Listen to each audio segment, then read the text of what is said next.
Do you have any advice for when your advisor is going to be away for a year and how to maintain communication, keeping in mind that they might have a very busy schedule? This is my situation. My advisor is going to be gone doing a fellowship in DC during the next academic year, and she's been really open and very attentive, and I'm just wondering how to best set that up so that it's really productive for both of us during that period. First of all, it's really nice that you're considerate of your advisor's time. I feel it's also the advisor's responsibility to continue to communicate with you while you're away, so this is my 2 bits on that. What I would do is talk to her and ask her what she would prefer and how best, just ask her, talk to her face to face, and tell her that you feel you need to check in regularly. Would she like to do that by Skype, perhaps? Skype has worked really well for me with the students I've had off campus, and I've had several for various reasons. It's not that much time.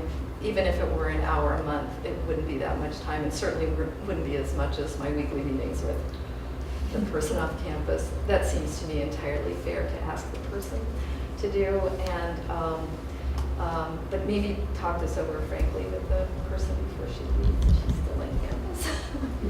Yeah, so I hope that she will be forthcoming.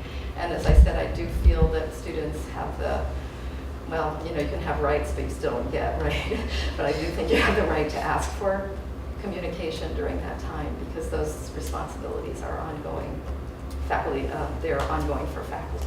So does that help a little bit? Yeah, and also have a follow-up question you look kind of in thinking about the kind of amount of communication that you have, of course it's probably better to share things like the schedules that you create and the kind of larger goal, like the long-term goals that you have about when you hope to have chapters done. At what point do you share that with your advisor? I think that there's a kind of, at least on my part, a kind of reticence to share anything that's too ambitious, and the fear that when I don't make those deadlines, or when something doesn't pan out exactly like I thought, then it'll become like, oh, now I'm kind of accountable for this. What's the kind of balance that should be there between being ambitious about goals and then also kind of setting those for yourself versus having a kind of work schedule that you really need to follow?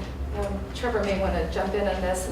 My feeling is that unless it's part of your strategy to keep yourself moving, you don't need to share those with your advisor. And as I said, whenever students come to me with like, I'm going to have 3 chapters finished by December, I just feel sad, because I don't think that's going to happen. So if you do share things with your advisor, I really encourage you to have the smaller increments that I hope by the end of the month to have 20 pages of writing to show you. Would you be willing to look at it? Rather than having these grander ones that you're just going to feel bad if you don't make it, and your advisor is going to begin to lose confidence that you're, able to organize your time and so forth. But it really depends on the advisor and your relationship with her. All these little tricks we're telling you about are things that you're doing to manage yourself, and believe me, faculty are doing it too, and perhaps we don't need to know all the details, you know what I'm saying? Unless it's helpful to support others. But maybe you want to comment on that as well. I would actually say something very similar. And I'm not familiar about how grad advising happens here. I had actually a whole series of advisors, and I thought of it, I managed them differently. So one of my primary advisor, which is perhaps as you're talking about directors here, that's a similar thing, I was very close with. We started as friends. And so I shared with her a lot more of my process. And at points that I struggled, I told her that I needed to turn something in every week. She wasn't expected to read it, but I needed to turn it into her. And so, and she was fine with that. She really didn't read them. Like, she was busy, she was doing other things. I was like, I just need some place to put this. And right now it's gonna be your inbox. And so that worked. But my other advisors, I would usually give them a heads up. Some of them were incredibly busy people with traveling and things like that. And I'd be like, I'm going to have, by the end of the month, a draft of this chapter or a part of this argument that I would really love your feedback on. I'm going to look for X, Y, and Z kinds of feedback. Would you be able to do that? I tried to give them at least a couple of weeks to know that was coming, Because if I did that, the likelihood I would get feedback within a couple of weeks was pretty high. And if I didn't, I might not hear from them for months. So that it was a lot of that kind of managing. And it really depended on my advisor. So the advisor who traveled and was very put upon for her time, I did that with, and it worked really well, my primary advisor who was also very put upon, but put up with me much better, got lots of random stuff. And then I'd send her the things that I was like, I'm ready for you to look at this one now. And would you please give me, does this make sense? Do I need to reorganize? And how do you think this fits with my larger argument? Like, I want these 3 things. And I guess I should say, I didn't mean to say that if you were having problems, you shouldn't talk to your advisor about them. There are some times when you might have to go in and say, I'm stuck. And that's when the advisor might be most helpful. So don't hesitate to do that. I just meant that maybe the lists and things like that, right? Whatever. No, probably not. So I was wondering about advice when it comes to revisions, particularly when it comes to suggestions to reframe, or when you need to shift your argument in some sort of more major way. Well, Strategies. is part of the question actually what do people mean when they say reframe? Or is that it's not concrete enough advice to reframe? There's some, usually I would get, let's reframe it this way, and there is a suggestion of how it should be reframed, but it's not always clear how to move from one piece of writing that feels maybe not polished, but at least feels complete in a certain way, how to move from that to something that might be quite different. Do you agree with the reframe? Yeah. All right. Exactly. Yeah, usually yeah. But I think I've gotten into things where and sometimes I'm the one who has decided that this is the reframing that needs to happen, actually. I mean, often it is more me than anyone else. And I guess I worry about, but then sometimes things sort of end up being, you decide to reframe, and maybe you decide to reframe halfway through, and then you decide to reframe 3/4 of the way through, and then, so I was wondering if there were strategies or thoughts about when to limit reframing projects.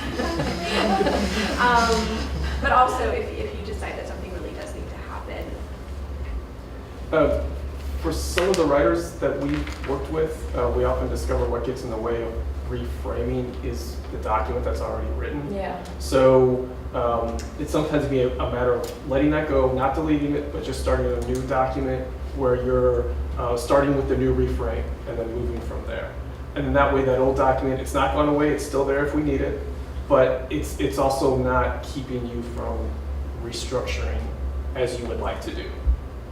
And usually you'll find the restructuring goes very quickly because it's not as if you're not using some of that stuff you've already written, but now you're free to put it in that new argumentative context. If I could add some 2 cents to that, something that I've learned that over the years is think of it as sort of fun. That the computer actually allows you to take this huge chunk and flip it there and cut out this and so forth and so on. So it's like just this big puzzle. So it's not it's not something that's life or death, but it's almost a game and fun. And as I've taken it on a little bit more playfully, like, what would happen if I did this? Or what would happen if I tried that? It's taken away the fear a little bit. Does that sound right? So. I do 2 different things. In part, what I hear in your question is also what happens when I get feedback from an anonymous reader when I've turned in a piece of, like I've turned in an essay and it's gotten peer review, and they tell me something and I have to make sense of it. That could be your advisor, it could be a whole variety of things. My first suggestion is talk about it with someone else. Yeah. Never, ever, ever read the anonymous, particularly anonymous feedback, but even your advisor's feedback by yourself, because it is a very quick place to dig yourself into a hole of horribleness. Where if you have someone else, they'll be like, yes, I can hear how that sounded really bad, but this is what I actually think they're saying that's totally reasonable. So have a buddy to do that. I have people who I'm like, we call each other as like, I got this feedback and I just need you to be with me when I'm reading it. And that's incredibly helpful. I also back outline. I love back outlining. I like taking the thing I have and then printing it out and writing on the side of the paragraph. This paragraph did that. And that helps me figure out what I actually said. Because when I start reading it, I'm like, oh, it sounds so pretty, and look at that word goes with that word, and I've lost track of the argument completely. And then, yes, the computer can do cut and paste. I print everything out and cut it up with scissors and move things around. It's so quaint. I used to do that before computers. But it's smart because the computer screen tricks me because it looks like it always belongs Yeah, there. that's right. And I can't see the whole. I'm a big person for seeing the whole. I cut things up and I move them around. I had a friend who had a sticky board and like would stick things up. So those are things. Yes, I think I have a question sort of about if maybe the sort of opposite side of that coin, which is sticking with whatever it is despite the feeling that maybe a reframe would be valuable, right? I mean, it feels like really easy to always be like, to always second guess what you're doing and always think that somewhere else is going to be the right or real way. And just wonder if you had any comments about. Do the best work you can at this time in your life and the time you've got. And I mean, that's what you're addressing, that even sometimes near the end you think, that's what you could do. You do have to kind of stick by it. And it's, although some of your advisors may say to you, you must think of yourself as writing a book. You're not writing a book right now. You're writing a dissertation. So you do need to see it through and complete. And then in the next job, it's good that if you totally revise what you did, because then when you come up for tenure, they can't say, oh, it's totally a dissertation.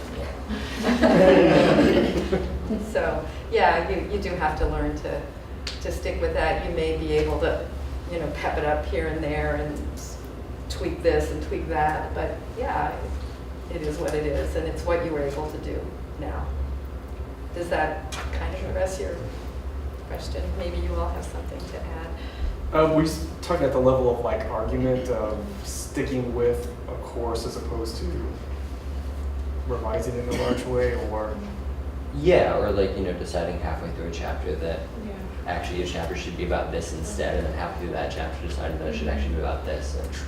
I do like the talking it through with somebody. So if you're having that emotional reaction to it, what's the reason behind that? Or if you could just talk through scenarios. Okay, if I revise it, it's going to come out this way. If I keep going, it's going to come out this way. And then usually talking through that, you've articulated to yourself why you should do it one way or the other. Yeah, another thought on that, which happened to me in the book that Brian mentioned, is that I had this completely grandiose notion of what I was going to do, and what happened was that what was going to be chapter 1 turned into 5 chapters, and it became a different project. So it could be that, I have to finish the chapter and it has to be focused, but it may be that you remember you're learning and knowing as you write that your dissertation really is changing, and so you start dropping off those things that were going to come in the other end, and you expand what's coming out of the work that you're actually doing. So that might be a more positive way of looking at what inevitably happens as you write. So. Excellent. some more questions. Well, yeah, basically, Yeah, okay. I think so. I think basically your answer to my question though was originally how to balance. It's very similar to the previous one, how to balance your own expectation or excitement, quality of the project versus the speed of progress. I mean, yeah, sometimes halfway through the chapter you think, if I throw in this term and slightly shape the chapter this way, and it will be a greater project, and you feel excited and passionate about that, and then you come back to revise it, and then you just lose track and never get to the second half of the chapter. But yeah. Yeah. Yeah. Yeah, I think you pretty much answered the question. And still, Yeah, just needed to find a way to work this out. If you find your dissertation is kind of changing shape as you go, and this business of one chapter expanding into 3 and things dropping off, it's a good moment to talk to your advisor as well. And if I could just share, one of the favorite moments we have as tutors in the Writing Center is precisely students who are struggling with these questions and having these moments. And as they're sitting down and talking with their tutor and sort of going through what's bothering them, and the tutor's asking questions, and all of a sudden the student's saying, well, no, this is really connected to X, Y, Z here. Yeah. And it's such a wonderful moment, because then now, even though she may have discovered something that's going to make some big changes, she has discovered something. And now that chapter is really going to be what she wants it to be. So those also can be moments of celebration. Other questions? Just a question for Charis. I find it interesting that you're talking about mapping your dissertation, but how do you make those pictures of your arguments, and when did you do that? Like before writing a chapter or after? I have a picture. I can show you what it looks like. But I do it regularly. I actually map my classes. I map all sorts of things. And it usually starts as like I write down my main idea, and then I write down all the other ideas, and then I try to show how they're related to each other. Sometimes it's lots of squiggly lines, sometimes it's arrows, sometimes I draw bigger circles around other circles. It's showing relationships between ideas, and I do it constantly. My pictures always change. And when I come to one of those, like, hold it, if I add this in, usually what I do, rather than trying to write it out, is I make 2 pictures and I figure out which picture do I like better. But I think of them as pictures rather than outlines, because they present all the information in one way that I can look at it. Mine are colorful and squiggly. Yeah, I've known students to do this type of thing for writing essays as well, and I realize I kind of do, not as elaborate as yours. You know, you might call it doodling because you're thinking with your hand and your eye, and it just helps a lot drawing these arrows. So you have to find out if you're the sort of person that works for, but it is a different way of thinking. And although we're kind of pushed to think linearly, I think probably most of us don't. So it would be worth having a look at. So buy those colored pencils, right? I'm crayons. I'm trained more as a historian, kind of. If I had to pick a discipline, I'm probably ending up closer to history. So I also am managing lots of bits and pieces, and that's a really great way to keep track of all like dates and times and people and how they're related. Is often true for sure. And if I can just add that in the session 4, where we're talking about apps, one of the apps that we're going to be talking about is a mind mapping app. So, yeah. And in session 3, which I will be talking about, is kind of, it's not really mind mapping, but kind of mapping your research, doing a plan kind of thing. So, no arrows, but it's still a matrix. But, so just to look forward to. I am a bit of a Luddite. I still have everything in files. If I can just, I'm really terrible at writing things generally, but there's a fantastic program called Omnigraffle, which is available for Macs, which is just fantastic for any kind of sort of like drawing lines between little blocks of information, or any kind of thing that's really super useful for that sort of thing. If you have terrible handwriting, because if I were to do it by hand, it would just be useless. So, I recommend that. Other questions? Well, I have one question. Actually, I have a comment. And I did not write a dissertation, but I did write a master's thesis. And I did mine in the 90s. And I was living in California at the time, and I was paranoid that there would be, I had like multiple copies of like backups. I had backups and backups, and I had one backup. I was working in a bookstore at the time, and I had access to the safe, and I was thinking, oh my God, there's going to be an earthquake, and I will still have to finish my master's thesis. So I would, every once in a while, I would back it up, put it on floppies, and put it in the safe. So I'm not suggesting that you do that, but just to think about those kind of technology failures, you know, that your USB stick gets lost or something else, and your hard drive crashes, or, you know, just to kind of be a little paranoid, just a little bit.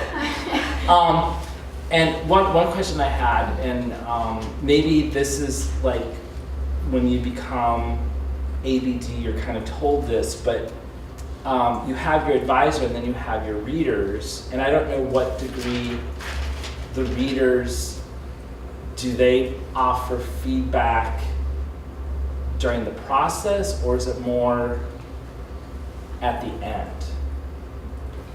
Yeah. I mean, I don't know if it's different in every department. I was just thinking that students may not know that. That's all. So not every department works in the same way, and not every committee works the same way. So it probably would be a good idea if you clarified this with your director, if you haven't already. What's typical is that the heavy-duty committee consists of 3 people, one of whom is the director. And I think in the ideal case, the other 2 committee members are involved all along in this process. In German and comparative literature, it tends to be that the director approves a chapter and then it's forwarded to the other 2 committee members who then give feedback. The remaining 2 members typically come on in the end as readers and are there present for the defense. So that's typical. But you, of course, can seek advice from anyone you choose at any moment in the process. The map that I've just drawn is probably useful because sometimes people disagree. Your advisors may give you conflicting advice and so forth and so on. So it's probably good if your director can serve as kind of the point person who can sort out the conflicting criticism or tell you, yes, that's a good point, but ignore it, you know, whatever, which I would never say to my colleagues, but you've heard it here. You know, there are things like that, you know, you do need a little bit of help, but you can ask anybody at any time, and I just verified recently, you can even have as a 5th reader someone from off campus, so in case you have a specialty that's not well represented here. So, does that answer the question? Yeah, thank you. Any other questions, please? Do you have any advice about asking specifically off campus for that 5th reader? Yeah, How do you go about? I would only do that if it's really, really necessary, because you know you bring someone off campus and you get a real wild card and things don't go well, and especially it might be good if your advisor has professional relations with that person and knows the person well and can rely on it. So if that person, again, we're representing an area of expertise that's just not here, and if the person might be long-term someone who could write you a letter of recommendation when you inevitably have to write for grants and so forth and so on, that could be helpful. That happened to me kind of by accident. The person wasn't actually on my committee, but I sent him my dissertation to read, and you know, he's still around. And that turned out to be a good thing, actually. So that's the other thing you can do, even if the person's not officially on your committee, you might cultivate a relationship with a professional relationship with that person on top of what you're doing here. But it could be good. Does that answer your question? Yeah, sure.